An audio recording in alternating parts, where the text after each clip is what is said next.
Welcome to Love Capsule, the confessions you don't make anywhere else. And today we're welcoming Charles, whom you met on Love is Blind front. Hello. Charles. Hello. And today we're going to talk about a rather unique phenomenon, shrieking. Shrieking is when you choose someone who seems less suitable to you in order to avoid getting hurt. So before we talk about shrieking, Charles, let's go back to your experience on Love is Blind. Yeah. And can you tell me what people saw of you? What people saw of me and what I think about it after seeing the reactions is a green flag that turned into a red flag.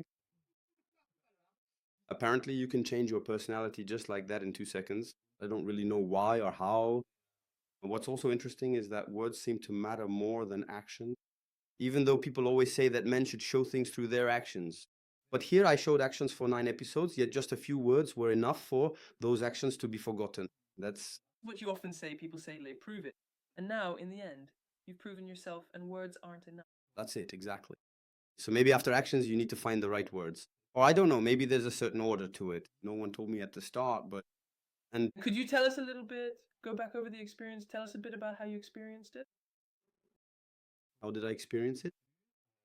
The Love is Blind experience, honestly, was full of emotions. I think none of us expected to be confronted with our emotions like that. Especially when you go through the whole thing from start to finish. And at that point, sometimes it overwhelms us, sometimes it catches up with us. There's a timeline to manage that's really complicated.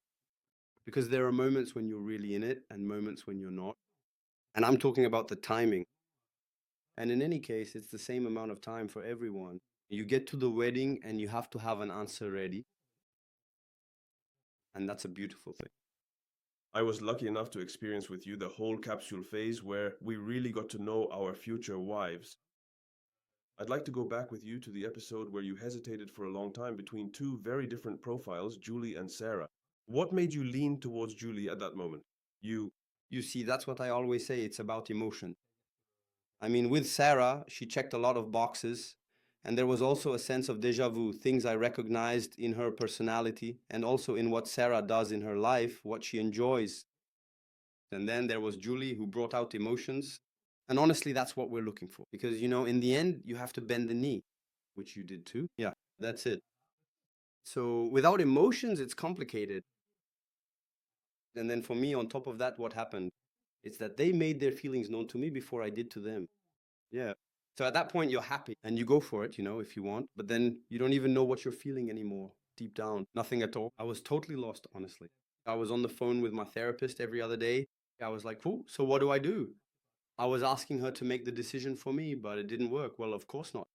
And afterwards? Afterwards, you want to know if I'm still going to overthink things or not, right? No. I'm just thinking, I'm looking back on everything that happened. And afterwards, I find myself reflecting on it all, I want to know. But honestly, the reasons I did it mean that I couldn't have changed my mind because the emotions just weren't there for me. And we actually talked about it again, and I told him, I said, maybe you should have shown more emotion. I don't know, but it just wasn't possible. I came here for that. At first, I didn't want anyone. That's what I said, actually. And at one point in the morning, on my way to the set, I said, I think I'm not going to pick anyone. Then the psychologist told me, no, actually, give it a chance. That's it. I told myself, okay, but we have to do things my way. And that's when I was lucky enough to choose how I wanted to do my dates. That's true. It was a great opportunity. And so you made it all the way to the reveal. How did you experience that? I love asking contestants who have... Oh man, the reveal. I went through it sweating, my hands were shaking. They asked me if I wanted a drink, and I said absolutely not, otherwise I'd fall apart. They didn't offer us a drink for me. I remember I didn't have a drink. When we arrived, they asked if I wanted champagne. I said no, just water in the glass. That's really how it was. And on top of that, since there was actually all this dilemma and everything going on, you should know that our reveal was a bit unusual. Here I'm giving away a few behind-the-scenes secrets. In general, what our reveal is like. About 20 minutes, around 20 minutes. That's right. For us, they scheduled 40 minutes. Yeah, that's it. At first, I thought it was cool, just in case there are two. No, actually, it's because, one day we were giving each other little gifts. There you go, we were sharing something together.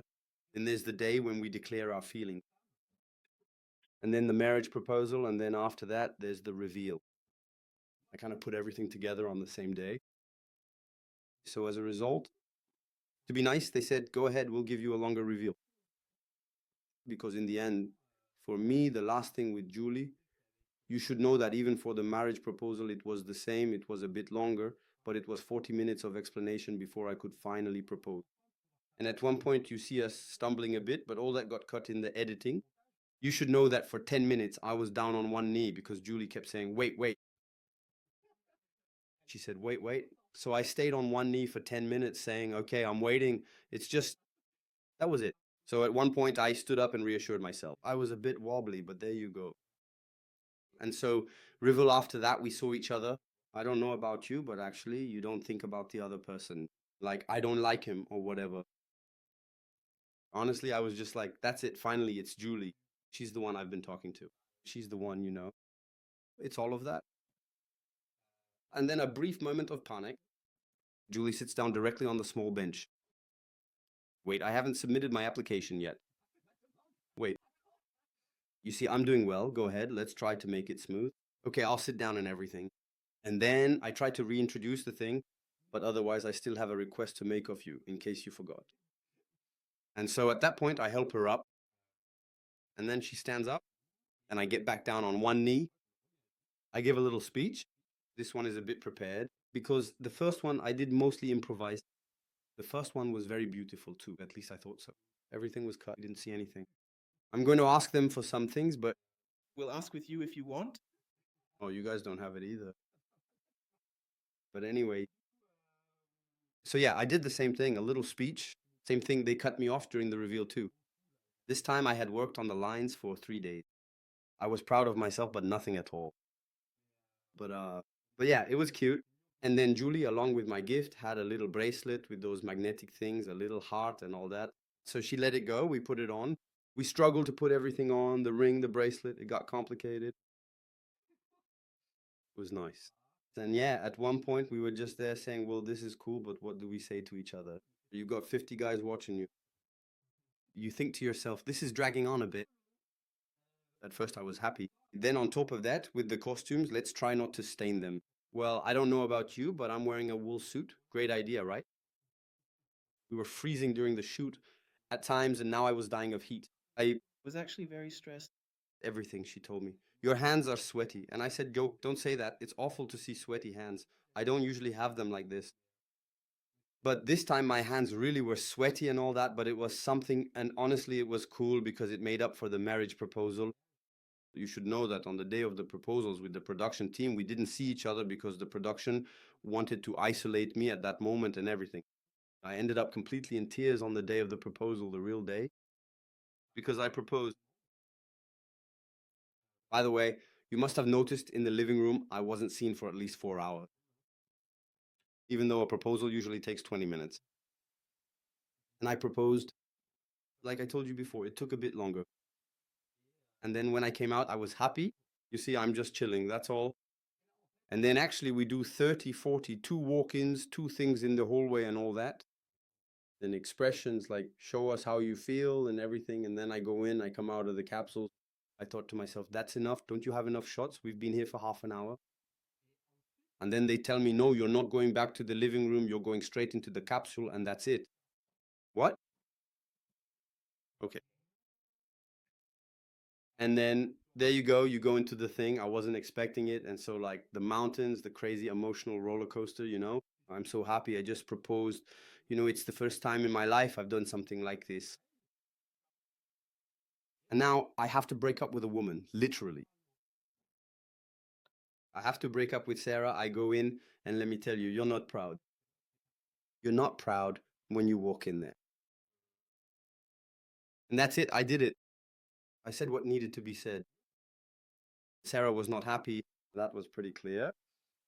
Sarah was really not happy at all. But well, after that,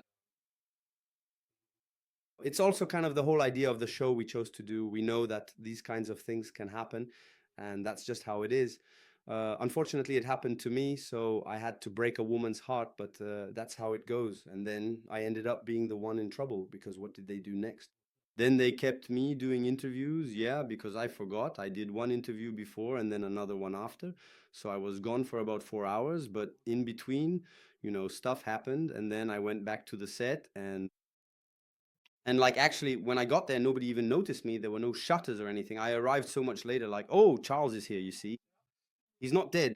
And then everyone gathered around me in a circle. It was kind of like a conference more than anything else because everyone was asking, so who did you ask to see? Normally, when you come back, everyone is there, like, that's it. She said yes. But this time, nobody knew. No, we didn't know. Yeah, nobody knew. So I explained the whole thing a bit. So there you go. We ended up in a sort of conference like we usually do. That's it. I'll make you some music. It seems, there you go. Okay. And so that was it. And at the end of the day, happy to leave the set and all that. I just couldn't take it anymore. And at that point, I kind of broke down with the whole approach. I was like, honestly, I can't take it anymore. You took everything from me. My marriage proposal, well, Simon, Sarah, I did it. I did it because I was told this is your chance. But honestly, right now, I don't feel like I took a chance. Right now, I just feel like I've destroyed myself inside. Emotionally, all of that. And that's when, luckily, a psychologist comes to see you. And then the reveal made all of this possible. That's the story, my chum. Thank you so much for being honest about your experience. I'd like to go back to some other things. There is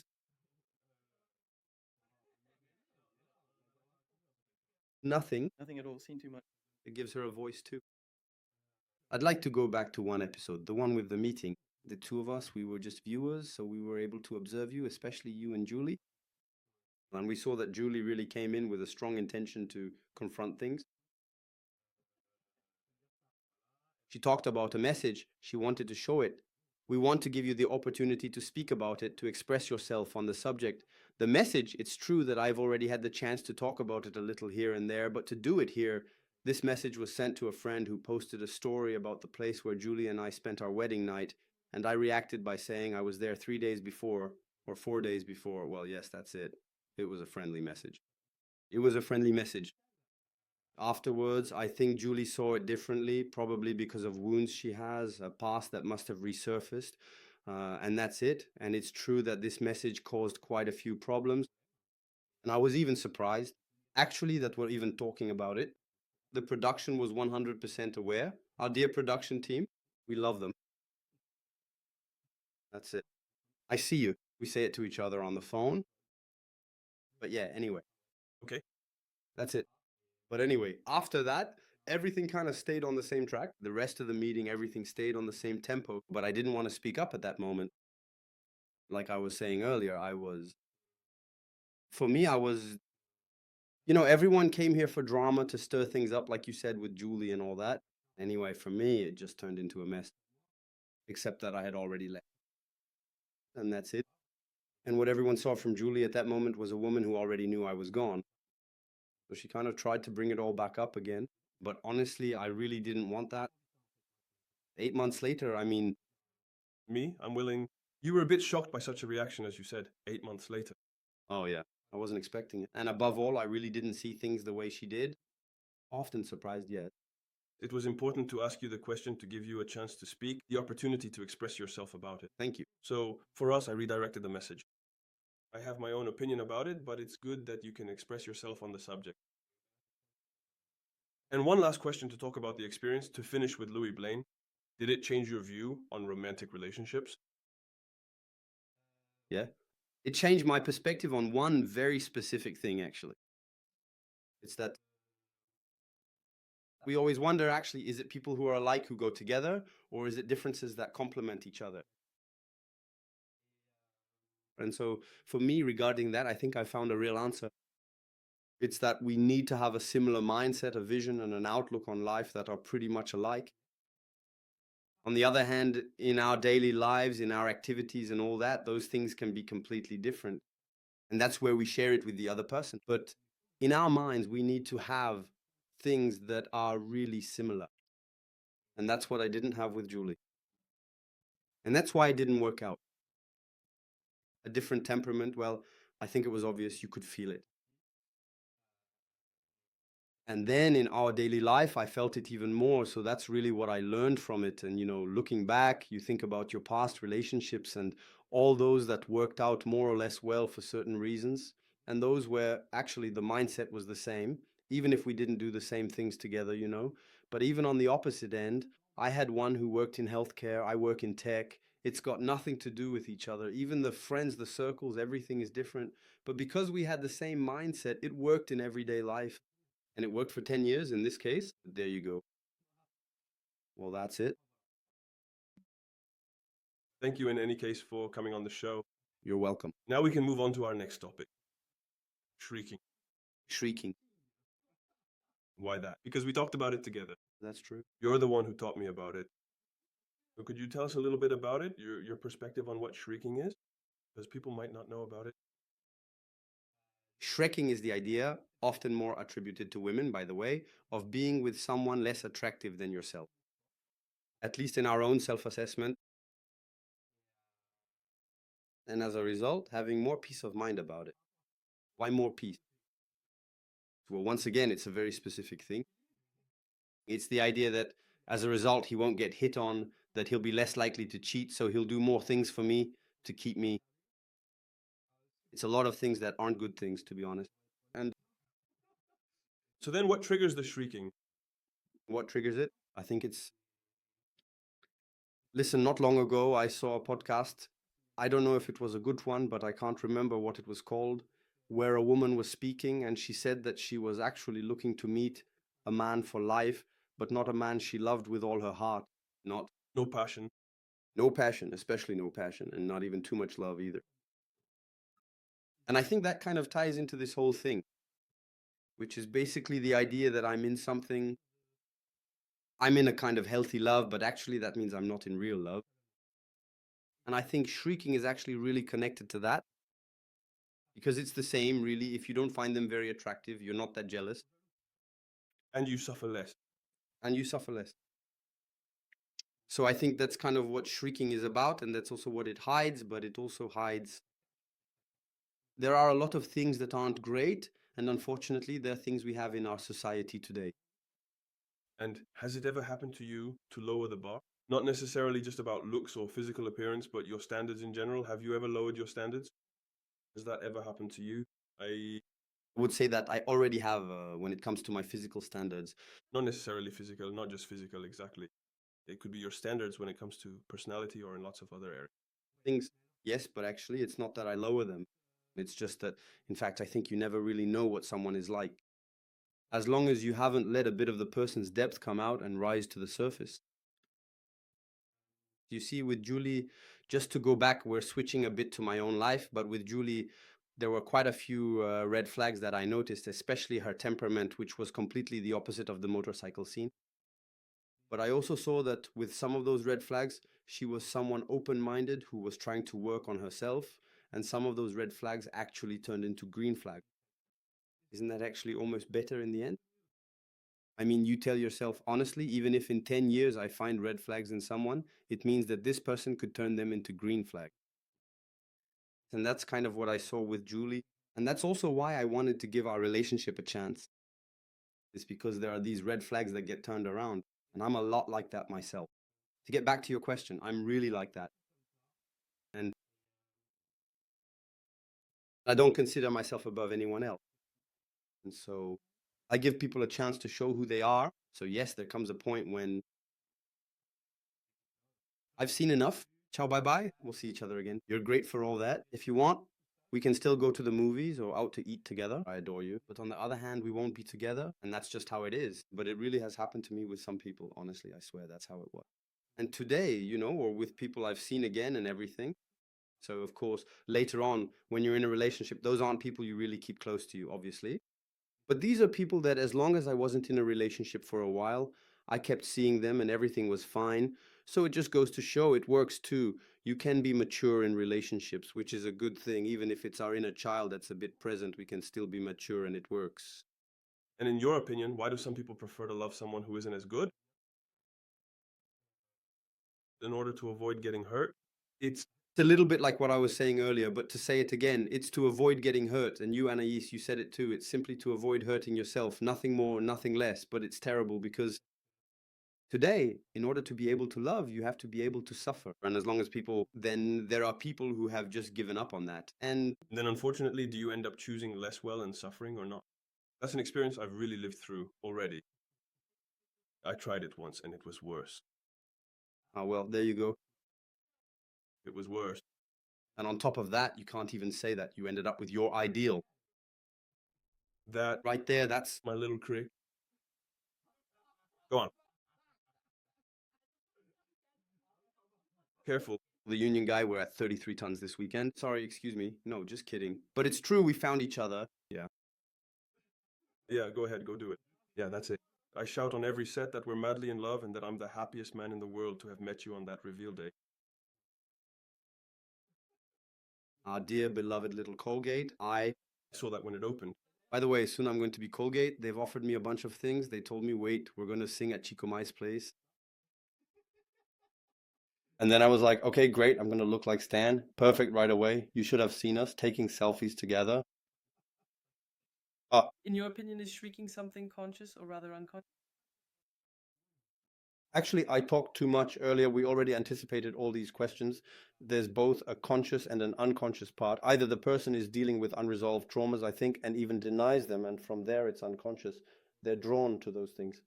Just like there are people who also go towards the worst, but you see all kinds. And there are people for whom it's conscious. Today, they never want to experience that again, and they're no longer able to. And similarly, they haven't worked on certain parts of themselves to be able to say, actually, this isn't what I want, and I'm not going to choose the easy way out. Unfortunately, a lot of people do choose the easy way. It's true, like you were saying earlier, the girl in the podcast who says, I want someone to spend my life with, but someone I won't love. It's sad to think that way too. I find it sad. I believe that about my rainbow. La Vie Belle brought us back down to earth. Right away, certainly. Not for you, Celidia, but for me. the whole hiding thing, that we talked about. It worked. But maybe that's why it worked. They understood. They said to themselves, actually, we know we're going to destroy the others. You will put you aside because you seem too good. There. Cute, leave them alone. That's it. Leave them alone. We're the big winners, baby. I know. That's right. And in your opinion, is shrieking mostly done by people who feel superior to others, or not necessarily? That's a good question. Honestly, I have no idea. But I think it's a good question. Maybe that's a question we should ask Cynthia. For once, there you go. I've got all that, but I'm not saying anything. We're going to move on to the debate part. That means we're going to ask a question and the three of us will try to... Have little debates among ourselves? Exactly. All right. We've already been doing that for a while now anyway. Yeah. But we'll save more time. Come on, let's do it even more. In your opinion, is striking more common among women or among... Men. Oh, among women. Among women? Yes. Yeah, women tend to lower their standards to give themselves more security. That's it. She prefers... That's true. I agree with you. Yeah, definitely. She'd rather have a guy who's a little less good looking but much more stable, always the same, whether they're a bit younger or a bit older. That's it, but we tend to go for that kind of pattern. Again, it's not just about looks, You can lower your standards in lots of other areas. But maybe you won't lower your standards when it comes to looks, but maybe you'll lower your standards on... Well, maybe she's not the smartest one in the group, but You'll notice that women talk a lot more about looks than men do. you think so? You just have to look at the reason. Yeah. Honestly. All this stuff about makeup and whatever for us as men, I don't know about you, Stan, but I don't need a woman who's all about makeup or this or that. Things like that. Super done up, super everything. Of course, I appreciate it when you see your wife show up like that, even if it was your wife. Even if she's wearing a t-shirt to sleep or a gorgeous outfit, we see her the same way. That's how I see it.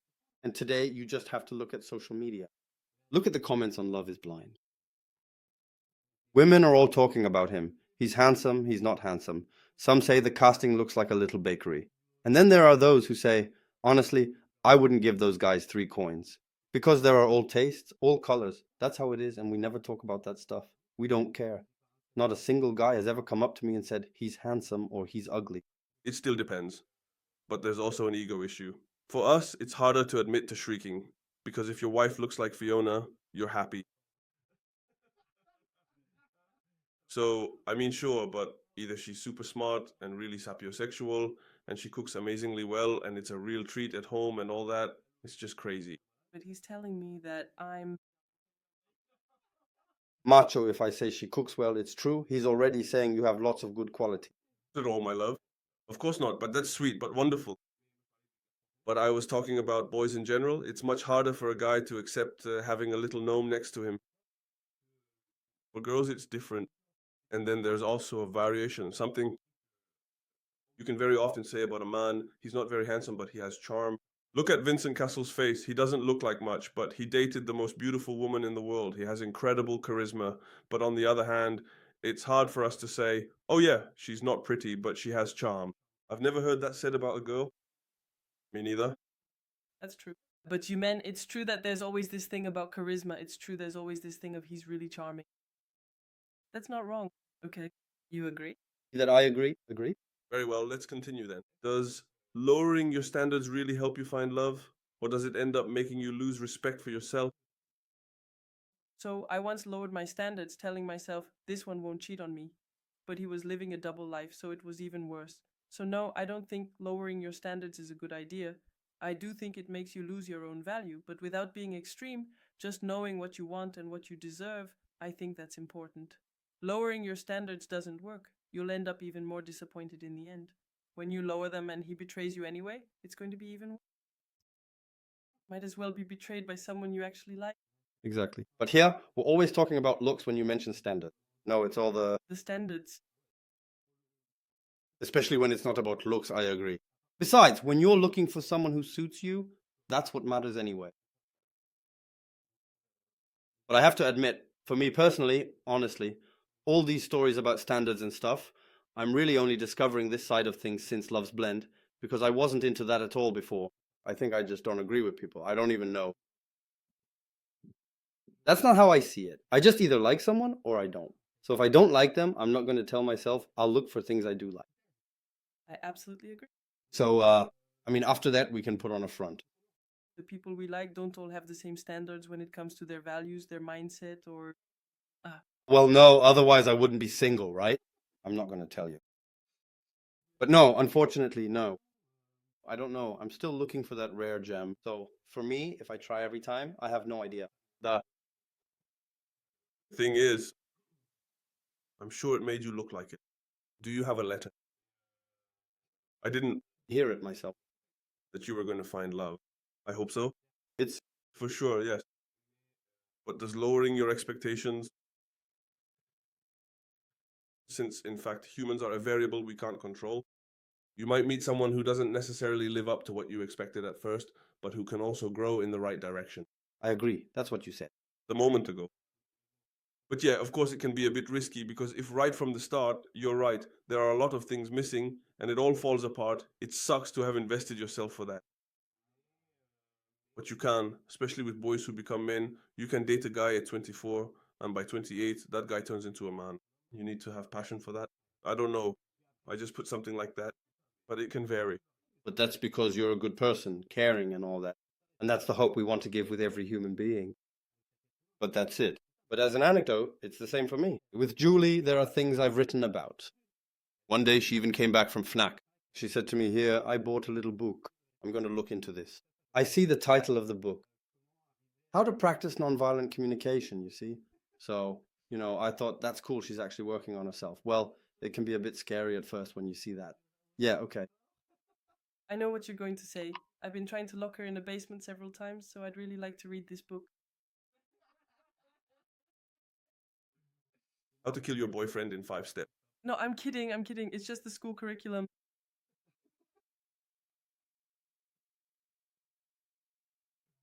Very good, darling. You just gave evidence to the court. Yes. If you're looking for him, here you go. If you can't find him, And do you think a Shrekker, let's call it that, can really fall in love or not? of course. With the person who, as a result, is below their expectation. Well, yes, because it's an initiative that comes from him. So already, if he's doing this, it means he has some expectations behind it. And he tells himself, okay, I won't get hurt, but maybe he'll get attached to other qualities than the one he ranked below the other. So Yeah, absolutely. If the guy does that, he really has a goal, and I think it could work. Like we were talking about earlier, about that girl you mentioned on the podcast who lowered her standards because she didn't want to suffer anymore. When you don't want to suffer anymore and you refuse to accept suffering, you also refuse to accept love. You're not safe from things changing because You're not safe from things. because you create memories, relationships, habits, and then damn, he's so nice. He does little things for you. But look, he didn't like me at first, and then in the end, over time, it changed. Over time, that's it. After he made you go down to the basement several times. Yeah, that's it. Absolutely, that is correct. Magnificent. Listen, now I understand better the straps I saw when I arrived. But Yeah, wait, what was I saying? Because I have so many silly things running through my head, I don't even remember what I wanted to say. Is it the Shrek? or that can really come up at the end or not. Oh, yeah, it depends. Me? I'd be less definitive than you, Stan, because I think love is already defined by a lot of A's. You know that concept we see around a bit? Love is 3, it's 4, it's 5. We don't even know how many there are anymore because there are so many things. You've got ambition, you've got attraction, and then there's, I don't even remember what else. Honestly, I don't remember them anymore. There are a lot of A's. But there are a lot of A's. And honestly, the real foundation of the 3 is pretty solid when you think about it. And you realize it's true that there really are several aspects to a relationship. So in the end, are you really in love if you don't have all those aspects? You're capable of loving the person. I mean, when you have friends and all that, you love the person. But then, do you love them with that famous big A that brings them all together? I'm not sure. And honestly, I don't think so. I don't think so. But also, another question we can ask ourselves. Do we really have all those A's for our whole life? Because aren't there some that can disappear? Things like that, you know? That's always something. It's weird. I say no, and at the same time, on another podcast, I was saying that once you've truly loved someone, real love never disappears. Even when you're no longer with the person, it transforms into many other things. You have affection, you no longer have passionate love, you don't have all that anymore. But I think that when you've truly loved someone, you'll always have love for that person. Yeah, I agree. Yeah. Even if they really, really hurt you. Even if they hurt you a lot? If we're talking about betrayal and all that, Yes, I think so. When you've truly loved, that's the thing. The kind of love that hurts, you know, passionate love, that all-consuming love. When you've experienced that, I think you'll always have something. Me, you looked at me like that. I agree. That's good, that's good. Me, I agree with you, but it's more something you feel deep inside rather than in your head. yeah, It gives you a little knot in your stomach. yeah, sure. Me, I know I felt that, but not more than 5 days ago. Yeah, I was in Paris at a party with some friends, and then I ran into my ex. My ex, the one we imagined everything with, even kids actually. She got pregnant, and there I run into her celebrating her birthday with friends. The ex, It is. not just an ex. Oh yeah, she was the ex who was supposed to be the woman of my life.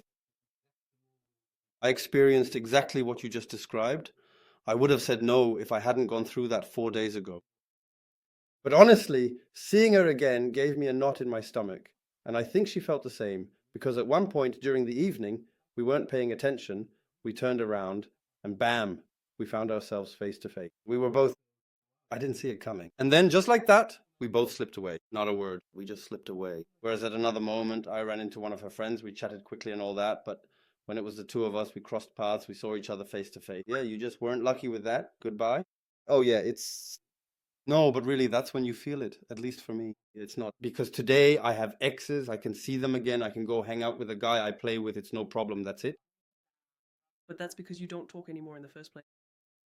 You have to understand, we didn't break up because we stopped loving each other. We broke up with a lot of love, but it just wasn't working. It's the same with training. You never break up because you don't love the person anymore. Exactly. There. There's a room, but so then, is it because of that that you don't talk to each other? What's the reason? It's okay if you broke up, we'll never really, because the heart, a part of the heart is unfinished. You're stuck in an unfinished love, but with your heart, it's much more with your head. You know, you'll never finish it with your head, but your heart is still there telling you, are you sure you're not going to lose your soul? It can speak. I think that's what weighs on life. There are things like that. There are people who leave a mark on you, and that's good too. It makes us who we are. It taught me a lot. About love too, thank you. All right, there's a lot to cover here, and now as we continue, we're moving on to the punchline section of our discussion. In this next part, I'll need you to provide some sharp, concise, and short answers to the questions that will be coming up. Are you ready to jump in and give it your best shot? Let's get started when you're set. Okay, no preparation, nothing. Just like that, you want punchline. Exactly, no, really? You have time to cut, we can edit it and post, it's fine. Wait, you've got GPT. I'll bring it out. All right, so what thoughtful advice would you personally give to someone who is looking to maintain their own standards, their values, without unintentionally putting up emotional walls or barriers? Honestly, I swear I'm really not into all that stuff about standards. Actually, I think the only advice is for the person to just be themselves and see how the other person reacts. Because often we tend to want to be a better version of ourselves. And I don't think that's necessarily the best idea. We don't. Class on the same. But what's not easy either is that sometimes to be your natural self, the other person has to welcome you in that space. And that's hard. That's what I'm trying to do now when I meet women. So it's not something new, but it's about being in that space, showing that the other person can be okay on every level. And why is that? Because, for example, if I go on a date, the idea isn't whether or not things will work out on the date. It's first about whether I'm going to have a good time. So you try to see with the other person how you can have a good time together and make sure the interaction goes well. And so I think that's what it's about, really. In the end, we're always talking about standards, about things like that. But first, let's just have a good time together, no matter what. Even if we're maybe not there to find the greatest love, maybe we could become really good friends. Maybe why always close yourself off to just one kind of relationship, to just one thing? And I think from that point on, it's no longer about standards. When you manage to be 100% yourself with someone. But the other person has to allow you to do that too. It has to go both ways, that's for sure. That's actually very rare. Are there many people with whom you felt 100% yourself? With almost everyone, but that's because I really steer things in that direction. To be honest, it's not to brag or anything like that. It's just that I really take the lead in that direction when I'm in a relationship with people. And either I meet people who are like that too, in which case there's no need. And if I meet people who aren't like that, then I steer things that way. You see? You kind of position yourself a little lower. You show the person that they don't need to feel uncomfortable and so on. You see? You also try to notice little things about the important person. Really tiny details that usually you wouldn't look for at the beginning of a relationship. Just little things so you can say, oh, about that. And then, I don't know, like, what silly thing could I say? I don't know, you see, it's... I don't even know. I can't think of any examples right now, but it's really just little things, even during lunch or something like that. I don't know. Let's say she drops her fork, for example. I don't know. Maybe I drop my plate after that. No, but you see, you break the ice like that and you say, don't worry, you're clumsy, me too. Even if it's not true, it doesn't matter. It's just for the moment. Like, if you're sick, I'm sick with you. And that's how you make the experience enjoyable. And then the person feels comfortable. And it's these little things like that. After that, she really shows who she is. And honestly, for me, I think there's not a single person I haven't liked when they show me who they really are. But people who don't show who they are, and you feel like there's a poker face in front of you, well, even I cut it off. Okay, bye-bye. But anyway, I'm getting back into a debate. Sorry, that wasn't the point of the discussion. But are there a lot of people with whom you've been strictly 100% yourself in your romantic relationship? Me? Yes? All of them. For me personally, it was actually quite complicated, honestly, because yes and no, especially when it comes to, I really held myself back a lot when it came to going out at first. That is to say, you don't have a passionate streak of love, that's it. But to avoid trouble, I had relationships where I hardly went out. Even though I love going out, personally, I think it's hard to feel 100% yourself with someone. With you, I can do it. When you lay things out clearly and you... But also, we're 33 now. Yeah, but even so, it's not a question of age. You know, 2 or 3 years ago before I met you, you always have this need to want to be a little more, to measure up to the other person. You see what I mean? No, for me, it's not like that. It's not all about... For me, it's not about wanting to be more... Go on, get in, my darling. Go on, get in, you're in the car. Here we go. It's not about being more to please. It's about being less to avoid getting hassled. Yeah, but it's... Not much, but no. You actually put yourself down. It's not that I put myself down, but I don't allow myself everything I'd like to allow myself. Well, I didn't allow myself before. Even now, to be honest. because otherwise it would be too much. Otherwise. But Okay, no, but actually, you're just someone who, by your very nature, really needs to chill out and relax. And now, at this point, you finally understood that. But honestly, it's not even really about the relationship, actually, but the relationship itself and everything else. Yes, you have to be 100% at ease, because otherwise you cannot play a part. You can keep up the act for 6 months, a year, but after a while, no. Let me give you a really silly example. With my great, great love, the one that really hurts, I didn't dare sing in front of him because I know I sing very badly. I just couldn't bring myself to sing, really. Like, the first time he ever heard me sing was because I got hypnotized by Mesmer. You see, that kind of thing. You were afraid he would criticize you. I don't know. You wanted to be too perfect. I have a helpful technique for that. Well, you just do the fart thing right from the very start. And that's it. That's a technique. Oh, so that's it. You show up at the restaurant and there you go, that awkwardness is gone.